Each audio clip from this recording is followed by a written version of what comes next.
Hi friends, നമ്മളിത് നോക്കുന്നത് SCRT chapter wise ക്ലാസ്സിൽ 6ാം ക്ലാസ്സിലെ സോഷ്യൽ സയൻസിലെ ഒന്നാമത്തെ ചാപ്റ്ററാണേ.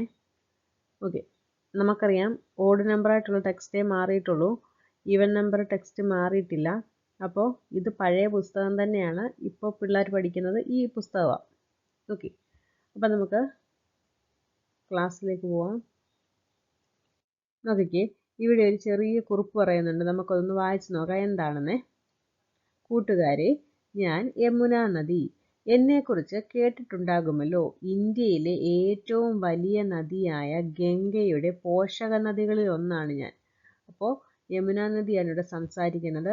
യമുന നദി എന്താ പറയുന്നത്? ഇന്ത്യയിലെ ഏറ്റവും വലിയ നദി ഏതാണ്? ഗംഗയാണ്. ഗംഗയുടെ പോഷക നദികളിൽ ഒന്നാണ് ആര്? യമുന നദി. നോക്കിക്കേ, അടുത്ത പറയുന്നത് എന്താ? ഉത്തരാഖണ്ഡിലെ യമുനോത്രിയിൽ നിന്നാണ് എൻ്റെ ഉത്ഭവം. അപ്പോൾ യമുന നദി ഉത്ഭവിക്കുന്ന എവിടെ നിന്നാണ്? ഉത്തരാഖണ്ഡിലെ യമുനോത്രിയിൽ നിന്നാണ് ആരുത്ഭവിക്കുന്നത്? യമുന നദി. പിന്നെന്താ പറയുന്നത്? ഞാൻ ഒഴുകുന്ന വഴിയിലെ പ്രധാന നഗരങ്ങളിൽ ഒന്നാണ് ഡൽഹി. എന്താ പറയുന്നത്? ഞാൻ ഒഴുകുന്ന വഴിയിലെ പ്രധാന നഗരങ്ങളിൽ ഒന്നാണ് ഡൽഹി. കുത്തബ് മിനാർ, മെഹ്റൂളിലെ ഇരുമ്പ് സ്തംഭം, ജുമാ മസ്ജിദ്, ചെങ്കോട്ട, ഇന്ത്യ ഗേറ്റ്, അങ്ങനെ ഒട്ടനവധി ചരിത്ര സ്മാരകങ്ങൾ ഇവിടെ തല ഉയർത്തി നിൽക്കുന്നു. നിരവധി രാജവംശങ്ങളുടെ വളർച്ചയ്ക്കും തകർച്ചയ്ക്കും സാക്ഷിയായ നഗരമാണ് ഡൽഹി. അപ്പോൾ ഡൽഹിയെക്കുറിച്ചും കുറച്ച് കാര്യങ്ങൾ ഇവിടെ പറയുന്നുണ്ട്. ഇനി എന്താ ഇവിടെ പറയുന്നത്? താഴെ പറയുന്നത് നോക്കിക്കേ. ഡൽഹിയെക്കുറിച്ച് യമുന നദി പറഞ്ഞത് കേട്ടല്ലോ. നമുക്ക് ഡൽഹിയുടെ മധ്യകാല ചരിത്രത്തിലേക്ക് ഒരു യാത്രയായാലോ? സി 8ാം നൂറ്റാണ്ടു മുതൽ 18ാം നൂറ്റാണ്ട് വരെയുള്ള കാലം ഇന്ത്യ ചരിത്രത്തിൽ എങ്ങനെ അറിയപ്പെടുന്നത്? പൊതുവെ മധ്യകാലഘട്ടമെന്നാണ് അറിയപ്പെടുന്നത്. സി 8ാം നൂറ്റാണ്ട് മുതൽ 18ാം നൂറ്റാണ്ട് വരെയുള്ള കാലഘട്ടം എങ്ങനെ അറിയപ്പെടുന്നത്? മധ്യകാലഘട്ടം. ഓക്കെ, മധ്യകാല ഇന്ത്യ. പഠന സൗകര്യത്തിനു വേണ്ടി ചരിത്രകാരന്മാർ ചരിത്രത്തെ പ്രധാനമായും പ്രാചീനകാലം, മധ്യകാലം, ആധുനിക കാലം എന്നിങ്ങനെ വിഭജിക്കാറുണ്ട്. ഇന്ത്യ ചരിത്രത്തിൽ പൊതുവെ സി 8ാം നൂറ്റാണ്ടു മുതൽ 18 വരെയുള്ള നൂറ്റാണ്ടുകളാണ് മധ്യകാലമെന്ന് അറിയപ്പെടുന്നത്. എന്നാൽ യൂറോപ്പിൽ ഇത് പൊതുവെ സി 5 മുതൽ 15 വരെയുള്ള നൂറ്റാണ്ടുകളാണ്. ഓക്കെ, യൂറോപ്പിൽ. ഇവിടെ നോക്കിക്കേ, ഡൽഹിയുടെ ഭൂമിശാസ്ത്രത്തിലൂടെ ഇവിടെ ഒരു ഭൂപടം കാണിച്ചിട്ടുണ്ട്. എന്തൊക്കെ അവിടെ അടയാളപ്പെടുത്തിയിട്ടുണ്ട്? സിന്ധു ഗംഗ സമതലം കാണിച്ചിട്ടുണ്ട്, ആരവല്ലി പർവ്വതം കാണിച്ചിട്ടുണ്ട്, ഡൽഹി അടയാളപ്പെടുത്തിയിട്ടുണ്ട്, അതുപോലെ തന്നെ യമുന നദിയും അടയാളപ്പെടുത്തിയിട്ടുണ്ട്. ശരിയല്ലേ? ഇനി എന്താ ഇവിടെ പറയുന്നത്? നമുക്കതൊന്ന് നോക്കാം. സിന്ധു ഗംഗ സമതലത്തിലാണ് ഡൽഹി സ്ഥിതി ചെയ്യുന്നത്. ശരിയല്ലേ? സിന്ധു ഗംഗ സമതലത്തിലാണ് ഡൽഹി സ്ഥിതി ചെയ്യുന്നത്. ഇനി എന്താ പറയുന്നത്? ഈ പ്രദേശത്തെ ഫലഭൂയിഷ്ഠത കാർഷിക പുരോഗതിക്ക് സഹായകമായി. ഓക്കെ, സിന്ധു ഗംഗാ സമതലം, ആ പ്രദേശത്തെ ഫലഭൂയിഷ്ഠത കാർഷിക പുരോഗതിക്ക് സഹായകമായി.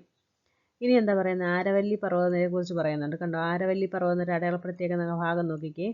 എന്താ പറയുന്നത്?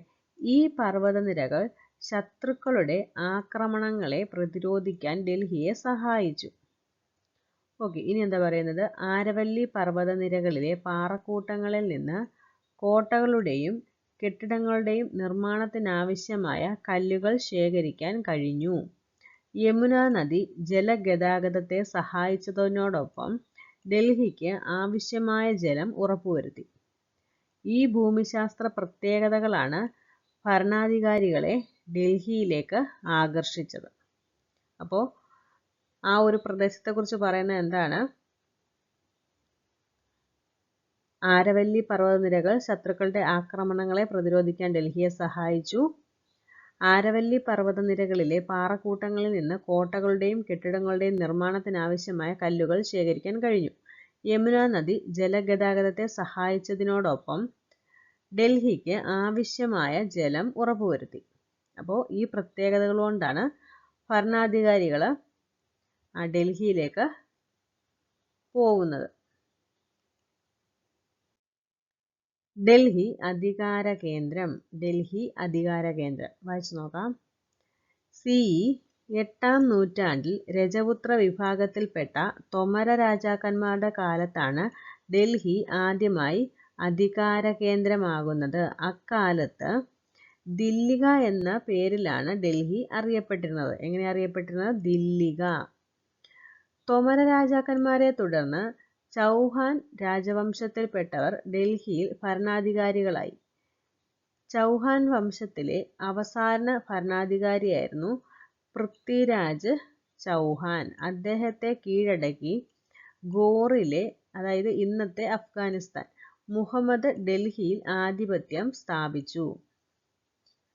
അദ്ദേഹത്തിന്റെ സേനാനായകനായിരുന്നു കുത്തബുദ്ദീൻ ഐബക്ക്. ഗോറിലെ മുഹമ്മദിന്റെ മരണശേഷം CE 1206 കുത്തബുദ്ദീൻ ഐബക്ക് ഡൽഹി കേന്ദ്രമാക്കി ഭരണം ആരംഭിച്ചു. അദ്ദേഹത്തിന്റെ രാജവംശം മംലൂക്ക് വംശം, അതായത് അടിമവംശം എന്ന് അറിയപ്പെട്ടിരുന്നു. മംലൂക്ക് വംശത്തെ തുടർന്ന് വേറെ 4 രാജവംശങ്ങൾ 1526 വരെ ഡൽഹി ആസ്ഥാനമാക്കി ഭരണം നടത്തി.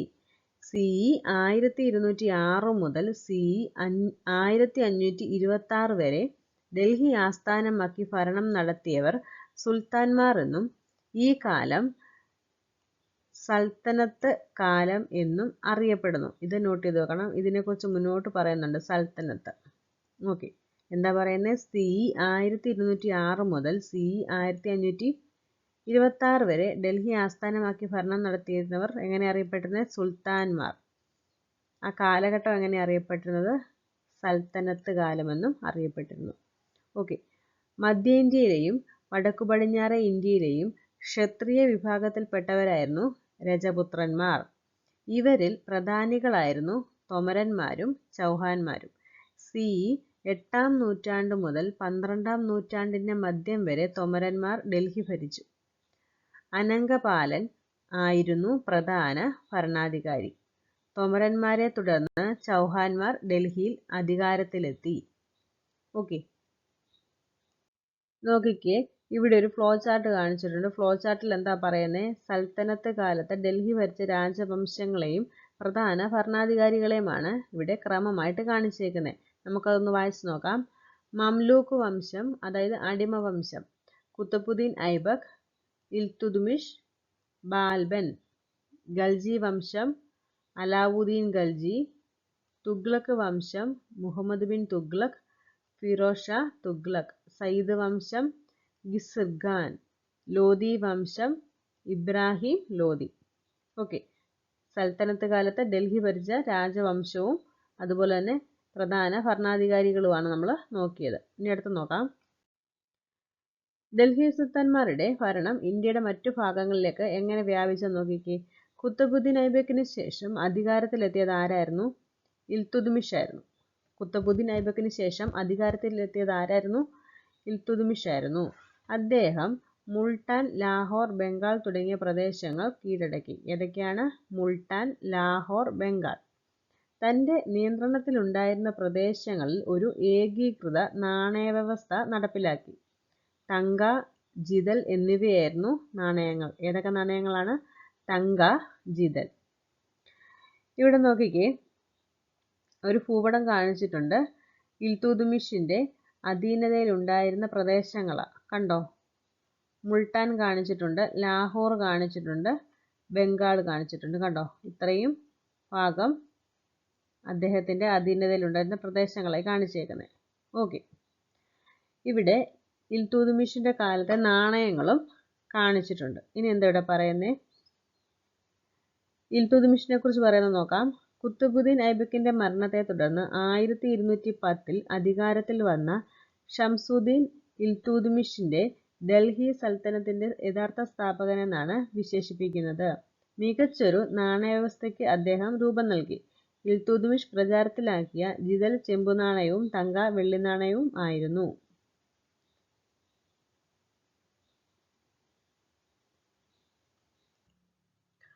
സുൽത്താന റസിയ. ഡൽഹി സൽത്തനത്തിലെ ഏക വനിതാ ഭരണാധികാരിയായിരുന്നു സുൽത്താന റസിയ. ഇൽതുത്മിഷിന്റെ മകളായിരുന്നു റസിയ. ചില പ്രഭുക്കന്മാർ എതിരായതോടെ സുൽത്താന റസിയയ്ക്ക് അധികാരം നഷ്ടപ്പെട്ടു. ഇൽതുത്മിഷിന് ശേഷം അധികാരത്തിലെത്തിയത് ആരായിരുന്നു? ബാൽബനായിരുന്നു. ഇൽതുത്മിഷിന് ശേഷം അധികാരത്തിലെത്തിയ പ്രധാന ഭരണാധികാരി ആരായിരുന്നു? ബാൽബൻ ആയിരുന്നു. ഓക്കെ. സൽത്തനത്തിന്റെ വ്യാപനം. മംലൂക്ക് വംശത്തെ തുടർന്ന് അധികാരത്തിലെത്തിയത് ഖൽജി വംശമായിരുന്നു. ഖൽജി വംശത്തിലെ പ്രധാന ഭരണാധികാരിയായിരുന്നു അലാവുദ്ദീൻ ഖൽജി. അദ്ദേഹത്തിന്റെ കാലത്തായിരുന്നു തെക്കേ ഇന്ത്യയിലെയും പടിഞ്ഞാറേ ഇന്ത്യയിലുമുള്ള പ്രദേശങ്ങൾ ഡൽഹി സുൽത്താൻമാരുടെ ഭരണത്തിന്റെ കീഴിലായത്. ഗുജറാത്തായിരുന്നു ആദ്യം അദ്ദേഹത്തിന്റെ അധീനതയിലായത്. നമ്മൾ കഴിഞ്ഞ ചിത്രത്തിൽ ഭൂപടത്തിൽ കണ്ടായിരുന്നു, മുൾട്ടാന്റെ താഴ്ഭാഗത്തായിട്ട് ഗുജറാത്ത് കണ്ടായിരുന്നു അല്ലേ? അപ്പോൾ നീണ്ട സമുദ്രതീരം ഗുജറാത്തിന്റെ പ്രത്യേകതയാണ്. അതുകൊണ്ട് തന്നെ നിരവധി തുറമുഖങ്ങൾ എവിടെയുണ്ട്? ഗുജറാത്തിലുണ്ട്. ഗുജറാത്ത് കീഴടക്കിയതോടെ തുറമുഖങ്ങൾ അലാവുദ്ദീൻ ഖിൽജിയുടെ നിയന്ത്രണത്തിലായി. ഇറാഖിൽ നിന്ന് ഈ തുറമുഖങ്ങൾ വഴി മികച്ച ഇനം കുതിരകളെ ഇറക്കുമതി ചെയ്യാൻ കഴിഞ്ഞു. ഇത് അദ്ദേഹത്തിന്റെ സൈന്യത്തെ ശക്തിപ്പെടുത്തി. ഈ സൈന്യത്തിന്റെ സഹായത്തോടെ തെക്കേ ഇന്ത്യയിലും പടിഞ്ഞാറേ ഇന്ത്യയിലുമുള്ള പ്രദേശങ്ങൾ അലാവുദ്ദീൻ ഖിൽജി തന്റെ നിയന്ത്രണത്തിലാക്കി. എങ്ങനെയാണ്? ഗുജറാത്ത് കീഴടക്കിയതോടെ തുറമുഖങ്ങൾ അലാവുദ്ദീൻ ഖിൽജിയുടെ നിയന്ത്രണത്തിലായി. ഗുജറാത്തില് എന്താ പ്രത്യേകത? നീണ്ട സമുദ്രതീരമുണ്ട്. അതുകൊണ്ട് എന്താണ്? നിരവധി തുറമുഖങ്ങളുണ്ട്. ഗുജറാത്ത് കീഴടക്കിയപ്പോൾ എന്താണ്? തുറമുഖങ്ങൾ അലാവുദ്ദീൻ ഖിൽജിയുടെ നിയന്ത്രണത്തിലായി. ഇറാഖിൽ നിന്ന്, എവിടെ നിന്ന്? ഇറാഖിൽ നിന്ന് ഈ തുറമുഖങ്ങൾ വഴി മികച്ച ഇനം കുതിരകളെ ഇറക്കുമതി ചെയ്യാൻ കഴിഞ്ഞു. ഇത് അദ്ദേഹത്തിന്റെ സൈന്യത്തെ ശക്തിപ്പെടുത്തി. ഈ സൈന്യത്തിന്റെ സഹായത്തോടെ തെക്കേ ഇന്ത്യയിലെയും പടിഞ്ഞാറേ ഇന്ത്യയിലുമുള്ള പ്രദേശങ്ങൾ അലാവുദ്ദീൻ ഖിൽജി തന്റെ നിയന്ത്രണത്തിലാക്കി. നോക്കിക്കേ, ഇവിടെ രണ്ട് ഭൂപടം കാണിച്ചിട്ടുണ്ട്. എന്താ പറയുന്നത്? അലാവുദ്ദീൻ ഖിൽജിയുടെ അധീനതയിൽ ഉണ്ടായിരുന്ന പ്രദേശമാണ് ഇവിടെ കാണിച്ചേക്കുന്നത്. കണ്ടോ? ഈ ബ്രൗൺ കളറിൽ മാർക്ക് ചെയ്തേക്കുന്നത് എന്താണ്? അലാവുദ്ദീൻ ഖിൽജിയുടെ അധീനതയിൽ ഉണ്ടായിരുന്ന പ്രദേശമാണ്. ഇവിടെ അമ്പടയാളത്തിൽ കാണിച്ചേക്കുന്നത് കണ്ടോ? കണ്ടോ? അമ്പടയാളത്തിലൂടെ കാണിച്ചേക്കുന്നത് ഈ കാണിച്ചേക്കുന്നതൊക്കെ അമ്പടയാളത്തിലാണ്. കണ്ടോ? അതെന്താണ്? സൈനിക നീക്കങ്ങളാണ് അമ്പടയാളത്തിൽ രേഖപ്പെടുത്തിയിരിക്കുന്നത്. അടുത്ത ചിത്രം നോക്കിക്കേ. മുഹമ്മദീൻ തുഗ്ലക്കിന്റെ അധീനതയിൽ ഉണ്ടായിരുന്ന പ്രദേശമാണ്. കണ്ടോ? ദൗലത്താബാദ്. നമ്മൾ അതിനെക്കുറിച്ച് അടുത്ത പേജ് നോക്കും. ഓക്കെ, ഈ ചിത്രം ഒന്ന് നോക്കി വെക്കുക. ഖൽജി വംശത്തെ തുടർന്ന് തുഗ്ലക്ക് വംശം അധികാരത്തിലെത്തി. അപ്പോൾ ഖൽജി വംശത്തിന് ശേഷം വന്നത് ഏതാണ്? തുഗ്ലക്ക് വംശമാണ്. അതിലെ പ്രധാന ഭരണാധികാരിയായിരുന്നു ആര്? മുഹമ്മദ് ബിൻ തുഗ്ലക്ക്. ഭരണം കാര്യക്ഷമമാക്കാൻ അദ്ദേഹം എന്താ ചെയ്തത്? തലസ്ഥാനം ഡൽഹിയിൽ നിന്ന് ദേവഗിരിയിലേക്ക് മാറ്റുകയും അതിന് ഏതു പേരാ നൽകിയത്? ദൗലത്താബാദ് എന്ന പേര് നൽകുകയും ചെയ്തു. നമ്മൾ രണ്ടാമത്തെ ഭൂപടത്തിൽ കണ്ടായിരുന്നു ദൗലത്താബാദ് ഭൂപടത്തിന്റെ സെൻട്രലായിട്ട് അടയാളപ്പെടുത്തിയേക്കുന്നത് അല്ലേ? വിപുലീകരിക്കപ്പെട്ട രാജ്യത്തിന്റെ ഏകദേശം മധ്യഭാഗത്തായിരുന്നു ദൗലത്താബാദ്. തലസ്ഥാനം ദൗലത്താബാദിലേക്ക് മാറ്റുക വഴി എല്ലാ പ്രദേശങ്ങളെയും നിയന്ത്രിക്കാൻ കഴിയുമെന്ന് അദ്ദേഹം കരുതി. അപ്പോൾ തലസ്ഥാനം ദൗലത്താബാദിലേക്ക് മാറ്റിയതിൻ്റെ ഉദ്ദേശം എന്താണ്? എല്ലാ പ്രദേശങ്ങളെയും നിയന്ത്രിക്കാൻ കഴിയുമെന്ന് കരുതിയത് കൊണ്ടാണ്. എന്നാൽ തലസ്ഥാന മാറ്റം ഫലപ്രദമല്ലെന്ന് മനസ്സിലാക്കിയതിനെ തുടർന്ന് ഈ തീരുമാനം എന്തോ ചെയ്തു? പിൻവലിച്ചു. തുഗ്ലക്ക് വംശത്തിന് ശേഷം അധികാരത്തിൽ വന്ന ആരൊക്കെയാ നോക്കിക്കേ. തുഗ്ലക്ക് വംശത്തിന് ശേഷം അധികാരത്തിലെത്തിയ സയ്യിദ് വംശത്തിലെയും ലോധി വംശത്തിലെയും ഭരണാധികാരികൾ എങ്ങനെയുള്ളവരായിരുന്നു? ദുർബലരായിരുന്നു. തുഗ്ലക്ക് വംശത്തിന് ശേഷം സൽത്തനത്ത് ഭരണം ക്ഷയിക്കാൻ തുടങ്ങി.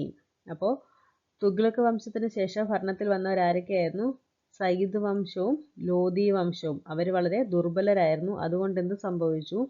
തുഗ്ലക്ക് വംശത്തിന് ശേഷം സൽത്തനത്ത് ഭരണം ക്ഷയിച്ചുപോയി. ഓക്കെ, നമ്മൾ ഡൽഹിയിൽ നിന്ന് തലസ്ഥാനം ദൗലത്താബാദിലേക്ക് മാറ്റിയതിനെ കുറിച്ച് പറഞ്ഞില്ലേ?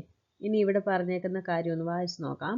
തന്റെ സാമ്രാജ്യത്തിന് കീഴിലുള്ള ദക്ഷിണേന്ത്യൻ പ്രദേശങ്ങളിൽ മെച്ചപ്പെട്ട ഭരണം സ്ഥാപിക്കുക എന്നതായിരുന്നു തലസ്ഥാനം ദൗലത്താബാദിലേക്ക് മാറ്റാൻ മുഹമ്മദ് ബിൻ തുഗ്ലക്കിനെ പ്രേരിപ്പിച്ചത്. എന്താണ്? തന്റെ സാമ്രാജ്യത്തിന് കീഴിലുള്ള ദക്ഷിണേന്ത്യൻ പ്രദേശങ്ങളിൽ മെച്ചപ്പെട്ട ഭരണം സ്ഥാപിക്കാൻ വേണ്ടിയിട്ട്. ഓക്കെ, നിരവധി ആസൂത്രണങ്ങൾക്കും ഒരുക്കങ്ങൾക്കും ശേഷമാണ് തലസ്ഥാന മാറ്റം പ്രഖ്യാപിച്ചത്. എന്നാൽ തീരുമാനം നടപ്പിലാക്കിയത് കടുത്ത ഉഷ്ണകാലത്താണ് തീരുമാനം നടപ്പിലാക്കിയത്. ദീർഘയാത്രയും ഉഷ്ണവും കാരണം നിരവധി പേർക്ക് ജീവൻ നഷ്ടപ്പെട്ടു. ദീർഘകാലം ഡൽഹിയിൽ താമസിച്ച ശേഷം ദൗലതാബാദിൽ എത്തിച്ചേർന്നവർക്ക് പുതിയ അന്തരീക്ഷത്തിനോട് പൊരുത്തപ്പെടാൻ കഴിഞ്ഞില്ല. ഇതേ തുടർന്ന് ഡൽഹിയിലേക്ക് മടങ്ങാൻ ജനങ്ങൾക്ക് സുൽത്താൻ അനുവാദം നൽകി. തിരിച്ചുള്ള യാത്രയിലും നിരവധി പേർ മരണപ്പെട്ടു. ഡൽഹി മുഗൾ ഭരണത്തിൽ. അപ്പോൾ മുഗൾ ഭരണം എന്താ നോക്കാം, വായിച്ചു നോക്കാമേ. 1526 ഏപ്രിൽ 26 ഡൽഹിക്കടുത്തുള്ള പാനിപ്പത്തിൽ കാബൂളിലെ അഫ്ഗാനിസ്ഥാൻ ഭരണാധികാരി ബാബറുടെയും സൽത്തനത്ത് ഭരണാധികാരി ഇബ്രാഹിം ലോധിയുടെയും സൈന്യങ്ങൾ ഏറ്റുമുട്ടി. ഇബ്രാഹിം ലോധി പരാജയപ്പെടുത്തി ബാബർ ഡൽഹി പിടിച്ചെടുത്തു. ബാബർ ഡൽഹി പിടിച്ചെടുത്തു. എങ്ങനെയാണ്? പീരങ്കിയും വെടിമരുന്നും ഉപയോഗിച്ചതിനാൽ ബാബറുടെ സൈന്യത്തിന് ഇബ്രാഹിം ലോധിയുടെ സൈന്യത്തെ എളുപ്പത്തിൽ പരാജയപ്പെടുത്താനായി. സൽത്തനത്ത് ഭരണം അവസാനിപ്പിച്ച് ഡൽഹി കേന്ദ്രമായി ബാബർ തുടക്കം കുറിച്ച ഭരണം എങ്ങനെ അറിയപ്പെട്ടു? മുഗൾ ഭരണമെന്ന് അറിയപ്പെട്ടു. സൽത്തനത്ത് ഭരണം അവസാനിപ്പിച്ച് ഡൽഹി കേന്ദ്രമായി ബാബർ തുടക്കം കുറിച്ച ഭരണം മുഗൾ ഭരണമെന്ന് അറിയപ്പെട്ടു. അപ്പോൾ സൽത്തനത്ത് ഭരണത്തിൻ്റെ അവസാനത്തെ ഭരണാധികാരി ആരായിരുന്നു? ഇബ്രാഹിം ലോധി ആയിരുന്നു. അദ്ദേഹത്തെ പരാജയപ്പെടുത്തി ബാബർ ഡൽഹി പിടിച്ചെടുത്ത് അവിടെ മുഗൾ ഭരണം തുടങ്ങുകയാണ്. ഇവിടെ നോക്കിക്കേ, പാനിപ്പത്ത് യുദ്ധരംഗം ചിത്രകാരുടെ ഭാവനയെ കാണിച്ചേക്കുക. കണ്ടോ പീരങ്കിയൊക്കെ? നമ്മൾ സൽത്തനത്ത് കാലത്തെ ഭരണാധികാരികളെ പരിചയപ്പെട്ടില്ലേ? ഇനി നമുക്ക് മുഗൾ ഭരണാധികാരികളെ പരിചയപ്പെടാം.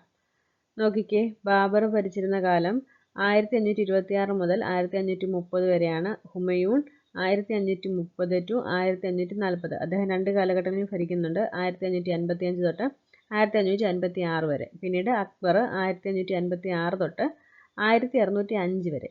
ജഹാംഗീർ 1605 മുതൽ 1627 വരെ. ഷാജഹാൻ 1627 മുതൽ 1658 വരെ. അതുപോലെ തന്നെ ഔറംഗസീബ് 1658 മുതൽ 1707 വരെ. ഇനി പറഞ്ഞേക്കുന്നത് എന്താണെന്ന് വായിച്ചു നോക്കാം. ബാബർ തുടക്കം കുറിച്ച മുഗൾ ഭരണം പിൽക്കാലത്ത് കൂടുതൽ പ്രദേശങ്ങളിലേക്ക് വ്യാപിച്ചു. അപ്പോൾ മുഗൾ ഭരണത്തിൻ്റെ തുടക്കക്കാരൻ ആരാണ്? ബാബറാണ്. മുഗൾ സാമ്രാജ്യം വിസ്തൃതമാക്കുന്നതിൽ അക്ബർ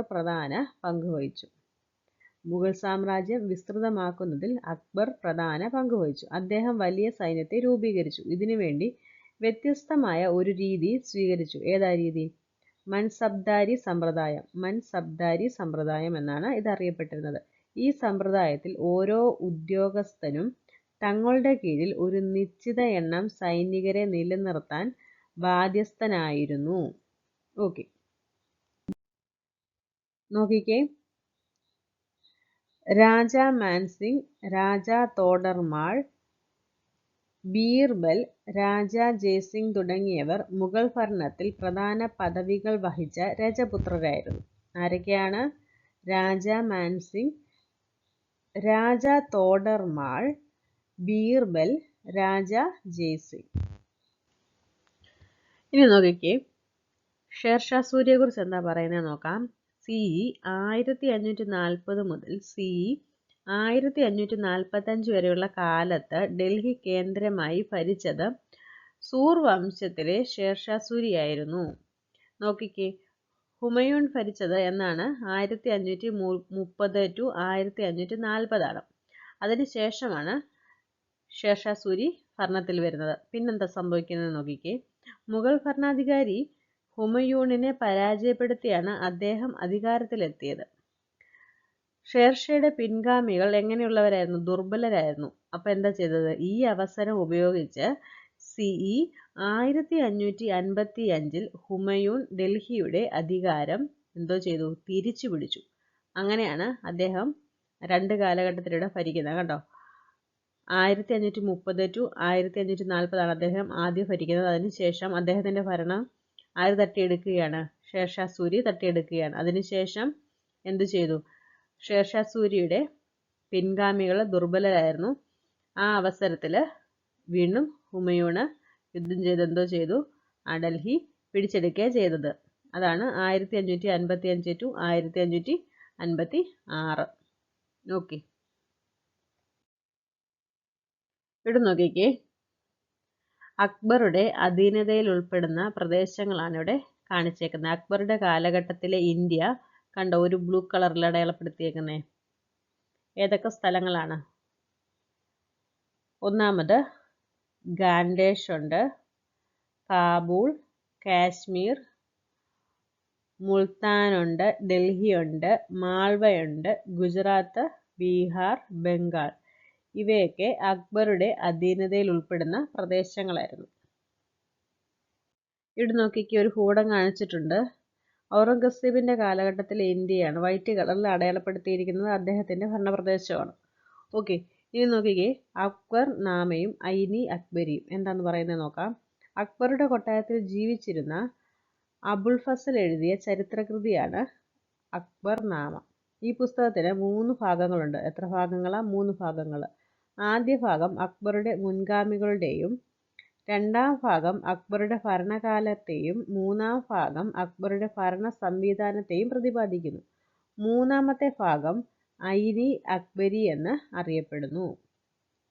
ഓക്കെ, ഇനി നോക്കിക്കേ, മുഗൾ സാമ്രാജ്യം ഏറ്റവും വിസ്തൃതി പ്രാപിച്ചത് ഔറംഗസീബിന്റെ കാലത്തായിരുന്നു.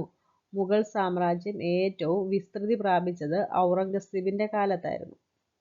50 വർഷക്കാലം അദ്ദേഹം ഭരണം നടത്തി. എത്ര വർഷമാണ്? 50 വർഷം അദ്ദേഹം ഭരണം നടത്തി. ഔറംഗസീബിന് ശേഷം മുഗൾ സാമ്രാജ്യം ദുർബലമായി.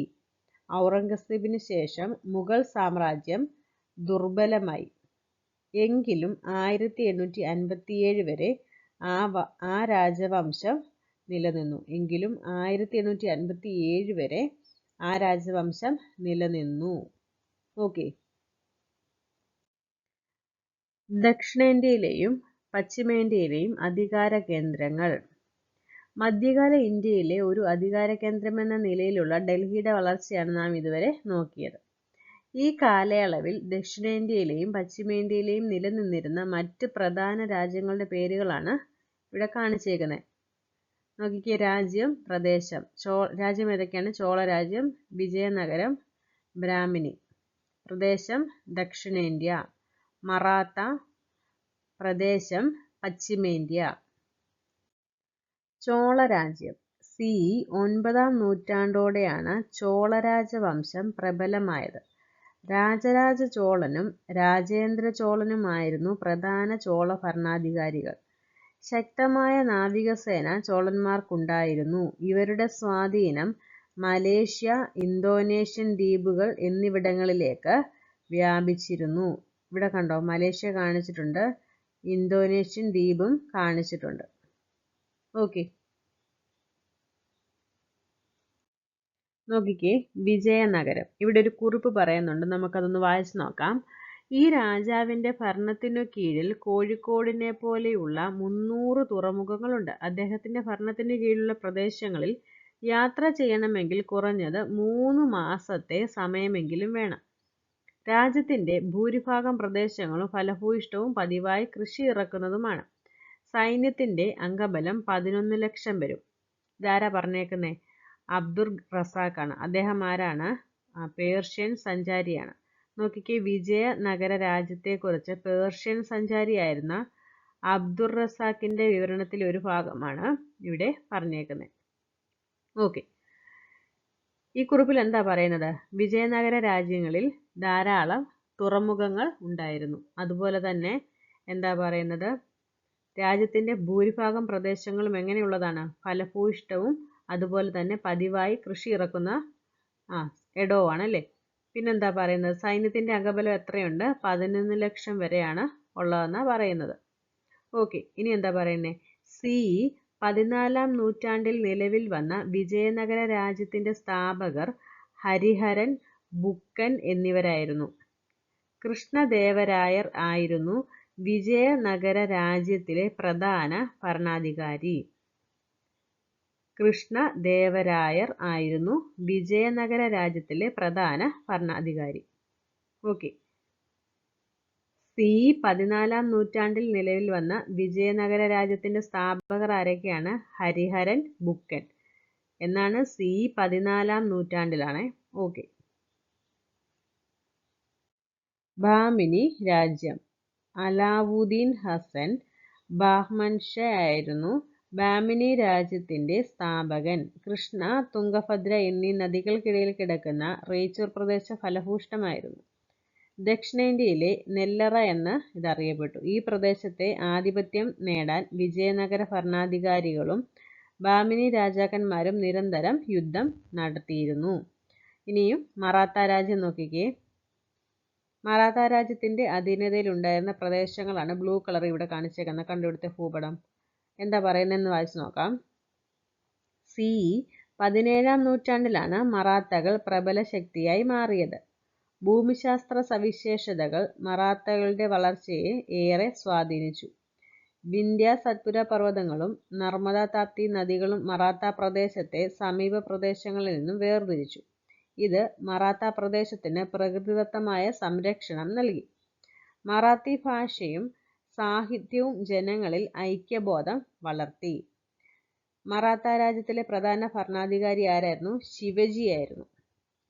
മറാത്ത രാജ്യത്തിലെ പ്രധാന ഭരണാധികാരി ശിവജി ആയിരുന്നു. ഛത്രപതി എന്ന സ്ഥാനപ്പേർ അദ്ദേഹം സ്വീകരിച്ചു. ശക്തമായ നാവികസേനയും കരസേനയും മറാത്ത രാജ്യത്തിന്റെ പ്രത്യേകത ആയിരുന്നു. പ്രബലമായ രാഷ്ട്രീയ ശക്തിയായി മാറാൻ ഇത് അവരെ സഹായിച്ചു. മറാത്ത രാജ്യത്തിന്റെ ആസ്ഥാനം പൂനെ ആയിരുന്നു. ടെക്സ്റ്റിൽ അവസാനം തന്നേക്കുന്ന ഒരു സംഗ്രഹമാണ്. നമുക്കൊന്ന് വായിച്ചു നോക്കാം. ക്രോഡീകരിച്ചുള്ള പോയിന്റ്. ഡൽഹിയെ അധികാര കേന്ദ്രമായി തിരഞ്ഞെടുക്കാൻ ഭരണാധികാരികളെ പ്രേരിപ്പിച്ചത് എന്താണ്? അതിന്റെ ഭൂമിശാസ്ത്ര പ്രത്യേകതയാണ്. തോമര രാജാക്കന്മാരുടെ കാലത്താണ് ഡൽഹി ആദ്യമായി അധികാര കേന്ദ്രമായത്. ആരുടെയാണ്? തോമര രാജാക്കന്മാരുടെ. ഡൽഹി ആസ്ഥാനമായാണ് സൽത്തനത്ത് ഭരണം സ്ഥാപിക്കപ്പെട്ടത്. അലാവുദ്ദീൻ ഖിൽജിയുടെയും മുഹമ്മദ് ബിൻ തുഗ്ലക്കിന്റെ ഭരണകാലത്ത് സൽത്തനത്ത് ഭരണം കൂടുതൽ പ്രദേശങ്ങളിലേക്ക് വ്യാപിച്ചു. ആരുടെയൊക്കെയാണ്? അലാവുദ്ദീൻ ഖിൽജിയുടെയും മുഹമ്മദ് ബിൻ തുഗ്ലക്കിന്റെയും. തുഗ്ലക്കിന്റെ ഭരണശേഷമാണ് എന്താണ് സൽത്തനത്ത് ക്ഷയിക്കാൻ തുടങ്ങിയത് അല്ലേ? 1526 പാനിപ്പത്ത് യുദ്ധത്തിൽ ഇബ്രാഹിം ലോധിയെ പരാജയപ്പെടുത്തി ബാബർ മുഗൾ ഭരണത്തിന് തുടക്കം കുറിച്ചു. അപ്പോൾ ഇബ്രാഹിം ലോധിയായിരുന്നു സൽത്തനത്തിലെ അവസാനത്തെ ഭരണാധികാരി. ബാബർ ആയിരുന്നു മുഗൾ ഭരണത്തിന്റെ തുടക്കക്കാരൻ. മുഗൾ സാമ്രാജ്യം വിസ്തൃതമാക്കുന്നതിൽ ആരൊക്കെ പങ്കുവഹിച്ചു? അക്ബറും ഔറംഗസീബും പങ്കുവഹിച്ചു. മധ്യകാലഘട്ടത്തിൽ പശ്ചിമേന്ത്യയിലും ദക്ഷിണേന്ത്യയിലും വ്യത്യസ്ത അധികാര കേന്ദ്രങ്ങൾ നിലനിന്നിരുന്നു. ഇവിടെ നോക്കിക്കേ, മധ്യകാല ഇന്ത്യ ഫ്ലോ ചാർട്ട് കാണിച്ചേക്കുവാണ്. തോമര രാജവംശമാണ് ആദ്യം ഡൽഹിയിൽ, പിന്നീട് ചൗഹാൻ രാജവംശം, പിന്നീട് സൽത്തനത്ത് ഭരണം, പിന്നെ മുഗൾ രാജവംശം. ഇവിടെ ചോളന്മാർ ദക്ഷിണേന്ത്യയിൽ, വിജയനഗരം ദക്ഷിണേന്ത്യ, ബാമിനി ദക്ഷിണേന്ത്യ, മറാത്തകൾ പശ്ചിമേന്ത്യ. നമ്മുടെ ഈ ഒരു ചാപ്റ്റർ കഴിഞ്ഞിട്ടുണ്ട്. ചെറിയൊരു ചാപ്റ്ററാണ്, എന്നാൽ ഒരുപാട് പോയിന്റ് പഠിക്കാനുണ്ട്. ഏറ്റവും കൂടുതൽ പോയിന്റ് ടെക്സ്റ്റിൽ ഉണ്ട്. വായിച്ച് മനസ്സിലാക്കാൻ വേണ്ടിയിട്ടേ ഉള്ളൂ. ഓക്കെ, ഈ ഒരു ക്ലാസ് നിങ്ങൾക്ക് ഉപകാരപ്പെട്ടു എന്ന് വിശ്വസിക്കുന്നു. Thank you.